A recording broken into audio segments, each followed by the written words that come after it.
is John Colo at DiscountJuicers.com. Today we have another exciting episode for you. In this episode, you caught me at the end of juicing my root juice, which is based around carrots and beets and jicama and other root vegetables, plus a little bit of apples and pineapple for some sweetness.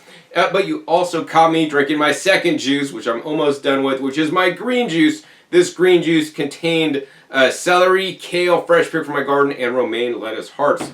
Now in this episode, I'm going to show you guys something once and for all and get this out of the way and tell you guys the truth about juice, is that there is fiber in juice. Oh my gosh, if I hear another keto doctor or even plant-based doctor, which surprises me a lot more, say that there is no fiber in juice, I don't know what I'm going to do. I'm going to say in this video is what I will do. You know, some people believe, incorrectly, in my personal opinion, that homemade juice does not contain any fiber. And why would they think this? Well, when you're juicing, you put the produce in the top, and out one side comes the fiber. Yes, that's what you're seeing here. This is basically all the fiber. Mostly the insoluble fiber with some nutrients that are still attached to it. You can see the pigments, although I have some extraction methods that will get the fiber pretty much clear dry without a lot of pigments left in there, which is amazing. So yeah, that's what they think. There's no juice in the fiber because it's all in there. There's no fiber in the juice. Well, here's the thing. I want you guys to look at this sieve that's on top as the juice comes out. It runs through the sieve, right? There's plenty of fiber in there. Now, this fiber in there is a small particle size of fiber that comes through the screen, the stainless steel screen, in the juice. This is some of the smaller, broken down, insoluble fiber that would go into the juice if I didn't use a sieve to strain it out. Now, I would encourage you guys actually to keep this fiber in there, although it is a personal preference thing. Like, some people like the orange juice with the fiber and some people don't like it. I kind of like my juices without it, and trust me, I get plenty of fiber in my diet despite drinking over 70 ounces of juice in a day myself. Some juicers will put very little or none of this particulate in your juice. That depends on the juicer. Generally, slow juicers put more in, high-speed juicers put very little in, and a cold press like the two-stage hydraulic Norwalk or pure juicer will basically put virtually like none into the juice. That being said, there's another kind of fiber that's actually in the juice, and it's actually known as soluble fiber. So yes, there is fiber in the juice. John, I'm not trusting your word, man. You sell juicers. You're just trying to sell me a juicer. Yeah, I don't really care if you guys want to buy a juicer. I care that you guys know the truth out there. And the truth is this, that juices contain fiber. And I'm not just saying this. It's not me saying this. I've been juicing now since 1995. I learned about juicing way back when by the juice man, Jay Kordich, who got me started in juicing. And juicing was part of the way that I saved my life. I turned my health around from a life-threatening situation that I had when I was hospitalized with spinal meningitis, which the doctors later said was caused by a complement immune deficiency or a weak immune system. And since then, I've learned by what you are, what you eat, and by being able to concentrate some of the phytonutrients in the juices, I've been able to get them into me, as well as eat a plant-based diet to be healthier than ever, all right?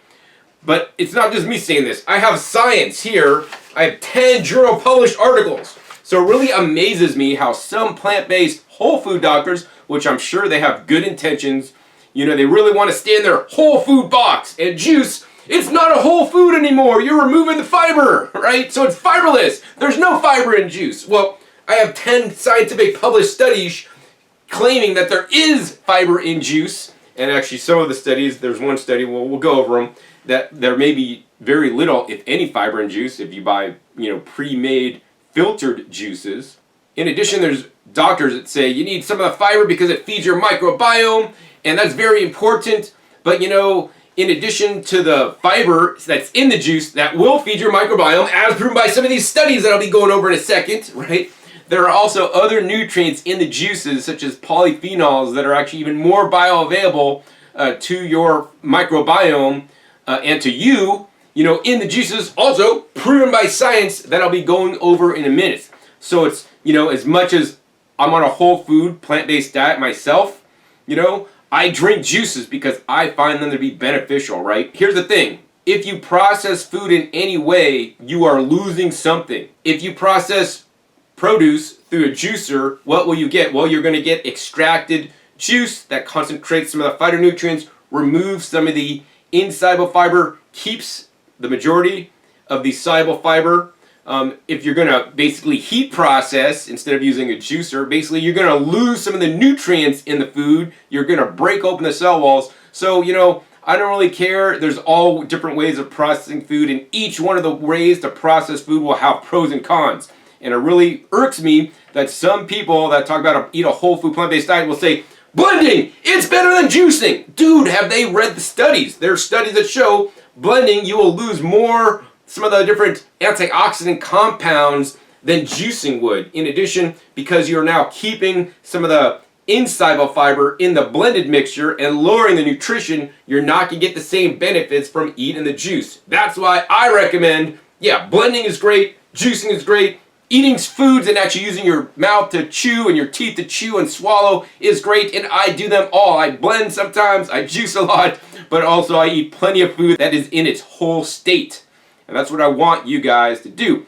That being said, if you guys want to blend because you don't want to juice because you believe this fiber is very important, which is important to some extent, and I'm not going to say we should live on juices because I don't believe we should do that either. I think that a much better way to do that would be called vacuum blending, which also a lot of plant-based doctors are not up on, because it preserves the most phytonutrients, it preserves the most flavor and the most colors, which, I'm probably one of the only guys that has videos on YouTube on vacuum blending, and stay tuned. Literally within the next 2 weeks, there'll be a game changer in vacuum blending coming out, and actually when you guys are watching this, if it's later, that probably is already out, and I will have videos on that as well highlighted on my page. It's going to be the BlendTech Nutrient Preserver Vacuum Blending System, and that is a game changer, unlike anything else previous on the market before. That's going to preserve higher levels of phytonutrients in the foods when you get them into you. So with that, let's get into the meat, literally, of this episode. So it's all about soluble fiber and fiber in juices. So number one, to make my case, I have 10 scientific studies, but also I have a lot of common sense, I like to think. And it surprises me on how a lot of people these days don't. Anyways, I have this chart here, and I'll put a link down below to this chart. You can download it yourself. I made a PDF chart. I basically looked up different vegetables and fruits, including I put, I think, oatmeal in there, but it's mostly fruits and vegetables. And how much fiber, total fiber, is in the fruit or vegetable, as well as the insoluble and soluble fiber. Now those are two types of categories of fiber, whether it's soluble and insoluble fiber, and there's many different kinds of fiber underneath those categories, and I'm not the super expert to know all those. I know pectin is one, and there's hemicellulose and all these different kinds. Anyways, each different fruit or vegetable has different levels of fiber, as I pointed out. I sorted this list by the vegetables and fruits that have the most soluble fiber, because when you juice those vegetables or fruits with soluble fiber, most of the fiber ends up in the juice. If you juice certain fruits that have minimal soluble fiber, yes, you will be losing almost all the fiber. So you can make juices that have less fiber, or you can make juices that have more fiber, depending on the fruits and vegetables you choose. And most people never told you that either. So here's the thing. Kohlrabi. I love kohlrabi. It's like that little, it's kind of like a stem vegetable. It's an engorged stem is what it really is. And kohlrabi is actually 69.39% soluble fiber. So when you juice kohlrabi, that is probably the way you're going to get most of the fiber out of any different vegetable. You're going to probably get maybe 70% of the soluble fiber, provided your juicer is 100% efficient. For lemons, lemons are actually a high fiber food, believe it or not. It has 62.50% soluble fiber. Probably in the form of pectin. I juice the rind and the white pith and all. And if you'd ever notice, you make a lemon juice, it'll start to gel and get thick once you make it. That's the pectin in there. I mean, they make marmalade and jams out of lemons and sugar with adding no additional pectin, and that's what makes it firm up. Onions also a very high soluble fiber, 62%. Oranges, 58%. Pears, 55%. Kale, even when you juice kale, I got kale in my juice right here, 53% fiber. So, while I am losing 47% of the fiber in the kale that I juice, I'm still getting 53% of the soluble fiber. This soluble fiber is very important, as you will learn from some of the studies. I could go down the list. Actually, this juice actually has jicama in it. Jicama is 51.56% soluble fiber. Carrots, 48%. So this recipe here is based around carrots and jicama. So I'm still retaining 50% of the fiber. And you will learn why it's very important to separate out the phytonutrients from some of this fiber in some of the studies I'll be going over in just a minute. And if you look at oatmeal, oatmeal is a high fiber food, right? Well, oatmeal has 47.50% of soluble fiber, which is like the fiber you want, supposedly, in the oatmeal, which is like why you're getting the benefits from. And every type of fiber is different, so I'm not going to say only drink fiber from juices or fruits or vegetables. I'm going to say get fiber from every different kind of plant. And so oats, 47.5%. So a lot of the different fruits and vegetables I've mentioned so far have even more soluble fiber than oatmeal, which is supposed to be revered for its soluble fiber. Cabbage, right down there on the list, 44.44%. Once again, I got cabbage in here, red cabbage in there as well. Anyways, I'm not going to go down the complete entire list, but I do want to point out on the bottom of the list, pineapples actually have about 10% soluble fiber, which is actually not a lot. So I do not encourage you guys to juice pineapples or make a lot of pineapple juice straight, because you are losing a lot of the fiber. My goal with juicing is to include more vegetables than I would normally eat, right? This allows me literally to eat like 1 head or 2 heads of romaine heart plus celery and kale out of my garden in quantities that I wouldn't be able to get into normally because all the fiber, all the chewing, and it just wouldn't be fun to chew all that. Likewise, I could not sit here and eat 1 pound of carrots, but I could easily juice 1 pound of carrots and now get the phytonutrients out of carrots. Once again, you will learn in some of these studies why that can be quite critical, especially if you are a cancer survivor, as one of these studies points out. Okay, so I like to juice vegetables, but I prefer to eat or blend, vacuum blend specifically, my fruits, and that's what I would encourage you to do. Although, if you guys do need to, if your vegetable juices taste so horrible, so bad that you can't even drink them because they don't taste good to you, add a little bit of fruit to make it sweeter. Apples are probably one of the best fruits. Oranges also high in the soluble fiber. Pears also very high in soluble fiber. Papaya, almost 48%. That being said, some of the softer fruits like apples and pears, if they get soft and mealy, they're going to put a lot more fiber in your juice. So be aware of that. It's not going to be a clean juice at that point. There's going to be a lot more particulate in there, which is probably a good thing. So now I want to kind of go rapid fire into these studies. I'm just going to read segments out of each study. All these studies are linked down below if you want to verify my work. There is fiber in juices. Yes, absolutely. So number 1, the study is called Carrot Juice Nutritional Profile, and there's an abstract and blah blah blah, and basically the conclusion: based on the results of this investigation, carrot juice might be considered as a substantial source of minor BAS, mostly carotenoids, vitamin E, vitamin K, group B vitamins, niacin, biotin, pantothenic acid, mineral substances, potassium, magnesium, iron, copper, manganese, as well as dietary fiber. I know some plant-based doctors are selective on the studies they read, and hey, if your plant-based doctor saying juice has no fiber, dude, read the study. It says there's dietary fiber in the carrot juice. Number 1. Number 2, this study, links down below, tomato juice nutritional profile. I'll go down to the bottom highlighted. Tomato juice is a source of dietary fiber, including soluble dietary fiber, pectin. A glass of tomato juice contains about 12% of the RDI of pectins and about 8% of dietary fiber, whereas the calorie count of tomato juice is low, an average of 19 kcal/100 ml. So this article shows that even tomato juice can serve a part of getting your dietary intake of fiber. So why are some plant-based doctors saying that juice does not contain fiber? Now I can understand if keto, people say that juice doesn't contain fiber because vegetables and plant foods are all bad and you should just eat meat. I personally wouldn't do that myself, but we'll leave that up to you. Okay, next study. Actually, this one's kind of fun because it's a thesis, so I don't know if that counts as a journal published article, but a thesis is good enough to me, and it's interesting because it's from Cornell University, where one of the whole food plant-based doctors reside from. This is from August 2008. This is a very interesting paper, over 100 pages, and I've just highlighted 2 sections I want to read off to you.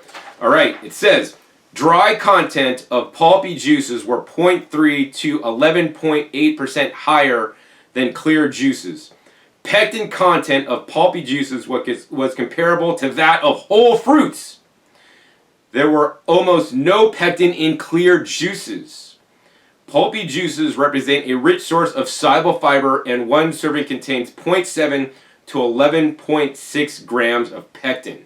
Furthermore, pulpy juices had higher phenolic and anthocyanin content and antioxidant capacity than clear juices of the same fruit type. The content was comparable to that of whole fruits. So this article from Cornell master's thesis states that pectin content of juices is comparable to whole fruits, and that the antioxidant and phenol content and antioxidant capacity, anthocyanin capacity, was comparable to that of whole fruits. So if you're on a whole fruit plant-based diet, I would consider juices a good part of that. I mean, based on this article, but also from my experiences. The thing I want to point out to you guys from here is there is almost no pectin in clear juices, right? We do not want to drink clear juices. They were using probably processed commercial clear juices like apple juice that looks like clear, you could see through, looks like pee. That is worthless to me. And when I talk about juicing, I don't talk about drinking juice out of a bottle that you buy at the store, whether pasteurized or even in the fridge case. I might do some of those HPP juices if I'm traveling, I don't have my juicer with me, but I encourage you guys to make juice yourself. You get a much higher quality because it's gone through significantly less processing, whether that's microfiltration afterwards, filtering out the particulate, whether that's in pasteurization or HPP process, you're losing nutrients as it's getting processed more. And they process it to the point that they remove all the fiber out of clear juices. That being said, I will say that some juicers make more of a clear juice than others. Now the next thing I want to say is that some juicers, such as the Omega VSJ843 juicers, which is a slow juicer, tend to make a lot more pulpy or cloudy juice from my experience. Now other style juicers, such as the worst on the other end, make a more clear juice, a more fine juice, would be a two-stage hydraulic press that has a press cloth that has very fine porosity size, so that not a lot of stuff gets through that press cloth. Those make a much more clear juice. I've clearly demonstrated this in previous videos before. So there's a pro and a con with every different style of juicing method, and if you're wanting the most fiber in the juice as well as the phytonutrients, that's what lead me to go with a more of a slow juicer extraction method. That being said, to me, a high-speed juicer is right on the other end of the spectrum, making a more clear juice versus a pulpier juice in a slow juicer. Yet another reason to use a slow juicer, and why I believe the slow juicers are really some of the best ways to extract the nutrients out of juice. All right, on to the fourth study here. This is actually in Nature.com, very well-known journal, and actually the title is "Health Benefit of Vegetable Fruit Juice-Based Diet: Role of Microbiome." So I know there's one major whole food plant-based doctor, microbiome guy, and he's like, juices contain no fiber, but you should blend stuff. Well, dude, you're losing nutrients when you blend. You're losing the antioxidants, and you're not going to get as good of an uptake in some of the polyphenols and antioxidant compounds that you separate out when you juice them. Anyways, let's go ahead and read what this study found. And I'm just going to read the whole, basically, abstract. The gut microbiota is an important contributor to human health. Vegetable fruit juices provide polyphenols, oligosaccharides, fiber, and nitrate beet juice, which may induce a prebiotic-like effect. Juice-based diets are becoming popular. However, there's a lack of scientific evidence of their health benefits. It is our hypothesis that changes in the intestinal microbiota induced by a juice-based diet play an important role in their health benefits. 20 healthy adults consumed only fruit vegetable juice for 3 days, followed by 14 days of customary diet. On day 4, we observed a significant decrease in weight and body mass index, which was maintained until day 17. On day 4, the proportion of the Phyllium Firmicutes and proteobacteria in stool was significantly decreased, and Bacteroides and cyanobacteria was increased compared to the baseline and was partially reversed on day 17. On day 4, plasma and urine nitric oxide was increased by 89% and 360% respectively. And urinary lipid peroxidation marker, malaldehyde, whatever, something, was decreased by 21% compared to baseline. General well-being score was increased at the end of the study. In summary, 3-day juice-based diet altered the intestinal microbiota associated with weight loss, increase in the vascular nitric oxide, and decrease in lipid oxidation. So what's the summary? Well, in my layman's terms, because I'm not a doctor, researcher, or anything like this stuff, I just read a lot of studies because I like the science. What they're saying is that after 3 days of only juice, right, the participants lost weight. And in addition, some of the different microbes in their gut increased in quantity. But wait, they're drinking juice without fiber. But their microbiome increased. How can you feed your microbiota if you're removing all the fiber? Well, number one, you're not removing fiber because there's soluble fiber, as we learned. But number two, you're feeding them polyphenols, something that they like in addition to the fiber. I guess it depends on the bacteria. And the species of the bacteria specifically that increase with the species of bacteria that are associated with basically thinner people, or people that aren't as, overweight, right?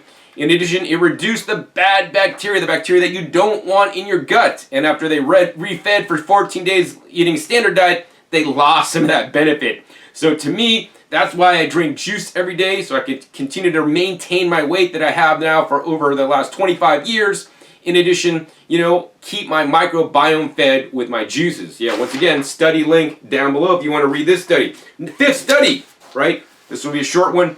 Flavonoid-rich orange juice intake and altered gut microbiome in young adults with depressive symptoms, a randomized controlled study.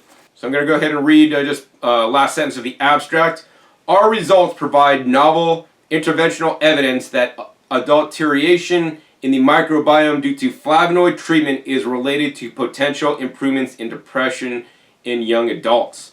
And this is because of the flavonoids in the juices, not necessarily because of the fiber. So that is the importance of flavonoids in the foods. And yes, when you juice, you have a greater uptake of some of these flavonoids as proven by science. In addition, it can alter your microbiome for the better and literally feed your gut microbes, in my personal opinion. So let's go on to the sixth study. Impact of polyphenols from black tea, red wine / grape juice on gut model microbiome. So I'm just going to go ahead and read the last few sentences of the abstract. The study shows that these complex polyphenols in the context of model system can modulate select members of the human gut microbiota. These members represent novel targets of polyphenol degrading or resistant microbes to be validated under physiological conditions in vivo and further investigated for polyphenol metabolism or resistance mechanism. So basically what they're saying is that your gut microbes could feed on polyphenols and it alters them for the better. Furthermore, if I went to read some of these, which I'm not going to read because I can't pronounce them, basically it's talking about how some of the different microbiome bacteria that they measured, including some of the good bacteria, increased, and while some of the bad bacteria decreased in the microbiome of some of the participants, like the Akkermansia increased, and the Firmicutes bacteroides increased, and some of the bad bacteria decreased. So that's this study here. Next study, number 7, pomegranate juice and extract consumption increased the resistance to UVB-induced arrhythmia and changes in the skin microbiome in healthy women, a randomized controlled trial. So I'm just going to go ahead and read the summary. In summary, daily oral pomegranate consumption may lead to enhanced protection from UV photodamage. Now this is getting results from juice that has the fiber removed, and actually on my list, pomegranates actually have very low soluble fiber contained within them should you juice them. That being said, they're exceedingly high, one of the highest fruits that I can think of to juice to get major polyphenol benefits of. And if you want to go into this more, they talk about some of the different skin microbiome that was affected. So you are what you eat and absorb. And according to this, the pomegranate juice can help you with UV photodamage, which to me is like a sunscreen, right? I take my sunscreen internally. It's a rare day that I slather on sunscreen to protect my body because my body makes its own sunscreen through the microbes that I'm feeding, through the polyphenols and different antioxidant compounds in the juices I drink, all right? Number 7, this one's an interesting one. Oh, this is very important. This is probably the most important study that I came across.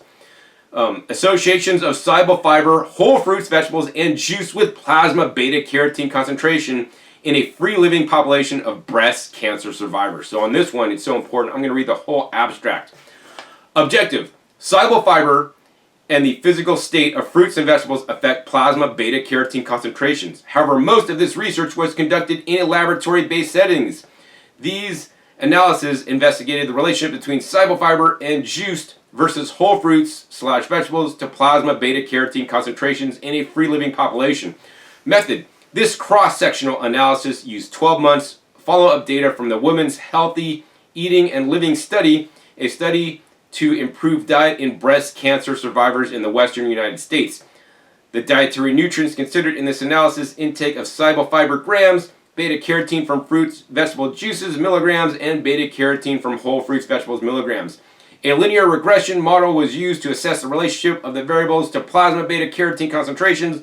Result: out of 3,088 women enrolled in the Women's Healthy Eating and Living Study, 2,397 women had complete data, mean age equals 54. The final model accounted for approximately 49% of the explained variance in plasma beta-carotene concentrations. Fruit vegetable juice had the largest positive relation to plasma beta-carotene concentrations. Standardized parameter estimate equals 0.23. Followed by whole fruits vegetables, standardized parameters estimate equals 0.09. Conclusion: soluble fiber may inhibit beta-carotene absorption, therefore consumption of juices may increase plasma beta-carotene concentrations more than whole fruits and vegetables in free-living populations. So if you are a plant-based doctor, I don't know how you could tell somebody that it's better to blend or eat the carrots whole than to juice when you will have half as much beta-carotene concentrations in your bloodstream. Now, beta-carotene, probably very important if you are a cancer survivor or don't want to become a cancer survivor. And so once again, that's the reason why I juice, to have high levels of beta-carotene plasma concentrations, which my levels, I believe, are 2 to 3 times more than even the reference range on the chart. So some doctors might be alarmed at my high beta-carotene levels. Well, that's because I juice them, and that's, as well as eat them. And I get them into me that way. One of the easier ways that you get them into you. You could have double the beta-carotene concentrations, and this can be especially important if you're trying to heal from an illness, disease, or sickness, or more importantly, just want to stay well in the first place, because most Americans are simply not having the proper beta-carotene concentrations in their plasma. So in this instance, it showed that fiber is not always a good thing to have, and that whole foods are not always best if you want a higher, beta-carotene plasma levels. Okay, moving on to the next one. 8. Host microbiome co-metabolic processing of dietary polyphenols, an acute single-blinded crossover study with different doses of apple polyphenols in healthy subjects. All right, so this is basically talking about the benefits of the polyphenols. So highlights: human metabolites reach maximum plasmatic concentrations within the first hour, opposite to microbial catabolites subject to prolonged metabolism along the gut. Increasing of polyphenols in apples increase their catabolites in biofluids. Area under the curve correlates with the gut microbiota composition. Appearance of some phenolic catabolites correlates with the distant bacterial genera. So now we're going to go ahead and skip to the bottom of the abstract. Fecal bacteria were correlated with specific microbial catabolites derived from apple polyphenols. Human metabolism of apple polyphenols is a co-metabolic process between human coding activities and those of our resident microbiota.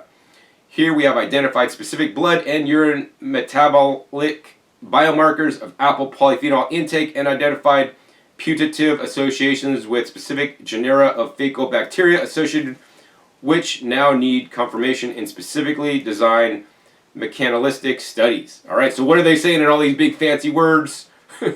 What they're saying, in my opinion, is this: is that apple polyphenols are digested by us, but also, and absorbed by us, but also our microbiome, very important. And as other studies have shown, when you get more polyphenols, feed your gut microbiota, that's a good thing because the good microbes increase and the bad microbes, like if you eat meat and whatnot and have a diet rich in a lot of animal products, will be decreased.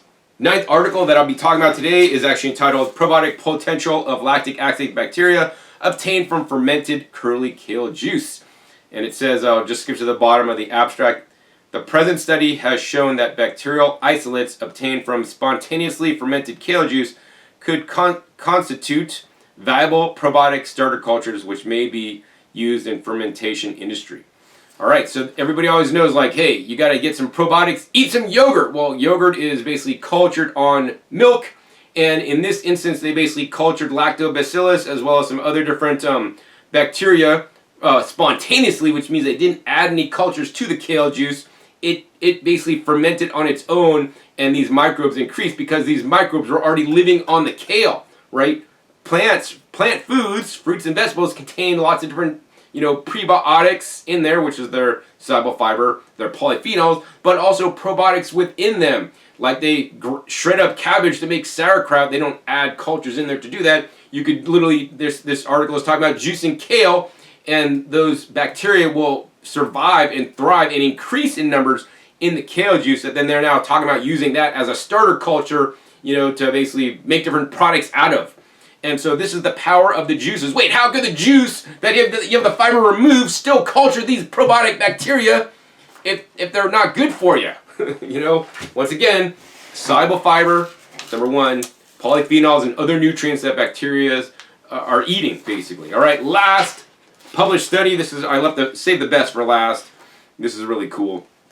This is called an exploratory study on the effects of daily fruit and vegetable juice on human gut microbiota. So this is literally studying drinking fruit and vegetable juices and what happens to your microbiota, your gut microbes, right? And like, juice removes the fiber, not good for your microbes because there's no fiber in it. Well, let's see what this study says.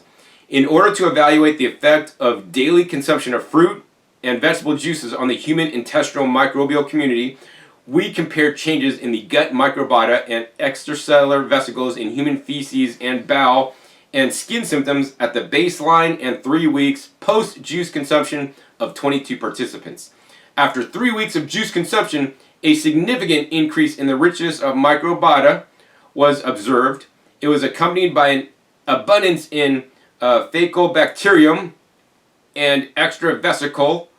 At the end of this study period, there were reductions in body weight regardless of sex and improvements of the symptoms including diarrhea, constipation, fatigue, and skin problems. Eating fruits and vegetables could help modulate the profile of fecal microbiota and alleviate bowel and skin troubles and fatigue. So that's literally what this study talked about. Basically, they fed participants juices and they measured their microbiome, and their microbiome increased in the beneficial microbes, and they got some of the benefits from bettering their microbiome through the juices, as well as some of the other different nutrients that are contained within the juice. So those are all 10 studies, and if you watch this video and you still think juice has no fiber after I went through the science of it, I can't help you.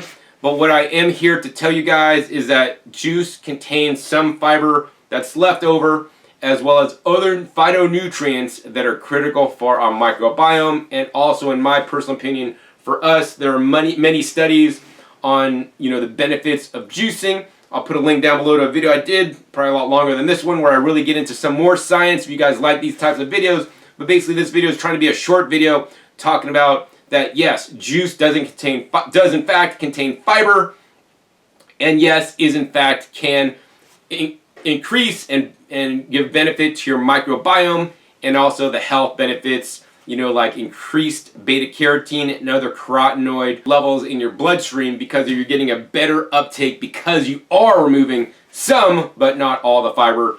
How much depends on the specific fruits and vegetables you're juicing. Once again, I will let you guys know that I want you guys to juice vegetables, specifically leafy green vegetables and roots. The vegetables that you would not eat at all, if any, in your diet. Now, if you're eating those, great, but as even by that study, just eating carrots whole raw is not going to raise your plasma beta-carotene levels as much as juicing. I mean, they do this in the Gerson therapy, where literally they are healing people, uncurables, with literally apple juice, also rich in polyphenols, and there's a lot of other things in apples that I've researched, anti-cancer properties, and also the farcarenol and the carrots.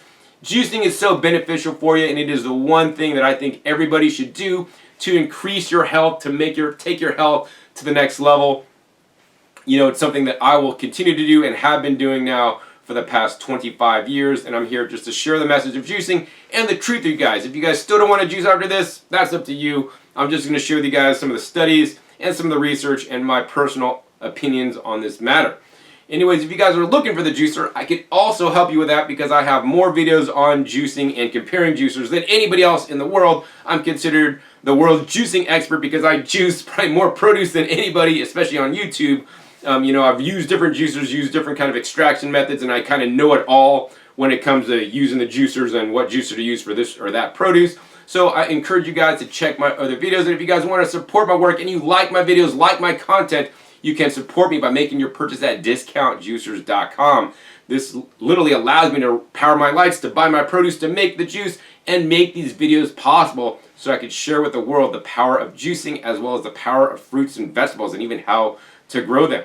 So I want to thank you guys in advance for those of you guys that will support me, and I want to thank you guys, my loyal viewers and customers that have supported me in the past so I can continue my work in education to educate the people of the world about the power of fruits and vegetables and how juicing can be one of the many ways to get them into you. Be sure to give this video a thumbs up, and more importantly, please be sure to share this video with plant-based doctors that think there's no fiber in juice, or people that think juicing is not good. Clearly the studies show otherwise. In my personal opinion, you know, I think juicing is here to stay, and it's something you should do, and it's much more valuable in my opinion than just simply blending, where you are losing some of the, you know, beneficial polyphenols that are not going to feed your microbiome as good and may not be digested as well according to some of the science out there. Also, be sure to click that subscribe button right down below. I put out new videos every 5 to 7 days, and make sure you click the bell so you get notified as my new videos come out. You never know what I'll be sharing with you guys, what new two juicers I'll be comparing, or what I'll be sharing with you guys to enrich your life. Pretty soon I'll be having the all-new BlendTech vacuum blending system coming out probably within the next 2 weeks,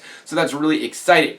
Also, be sure to check my past episodes. My past episodes are a wealth of knowledge, over 500 episodes at this time on this YouTube channel dedicated to comparing and contrasting all the different juicers as well as other appliances that allow you to eat more fruits and vegetables so that you guys can get healthier. So with that, my name is John Kohler with DiscountJuicers.com. Be sure to visit DiscountJuicers.com/YouTube for special promotional offers for our YouTube visitors.